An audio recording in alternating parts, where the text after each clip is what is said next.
Nothing gives you peace of mind like a reliable sump pump. They play a crucial role in preventing basement or crawl space flooding and keeping foundations from suffering water damage. Sump pumps are placed in a reservoir known as a sump basin, the lowest part of a basement or crawl space. The pump turns on automatically when water is present and moves the excess groundwater away from the house. Once the water has been removed, the pump automatically turns off. Though all sump pumps work off the same principles, there are 3 factors you'll want to consider when choosing the best pump for your application: type, material, and float style.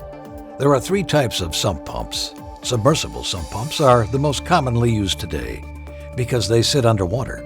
They're quieter and run more efficiently. Pedestal pumps can't be completely submerged in water and are typically used as replacements for other pedestal pumps. Sewage pumps are larger, more robust pumps that can handle solids and waste products. These pumps typically come in one of 3 motor house materials: cast iron, thermoplastic, and aluminum. Cast iron is the most durable and dissipates heat the best. However, thermoplastic and aluminum are most cost-effective and work well in most residential applications. It's also important to know whether the pump comes with a vertical or tethered float. Both types of floats rise with the water, and once the float reaches a certain point, the pump turns on. But a tethered float requires more space and therefore a larger sump basin.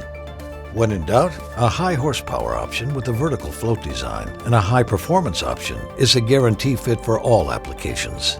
Otherwise, using the knowledge you gain from this video, you can pick a more custom sump pump based directly on your specific needs.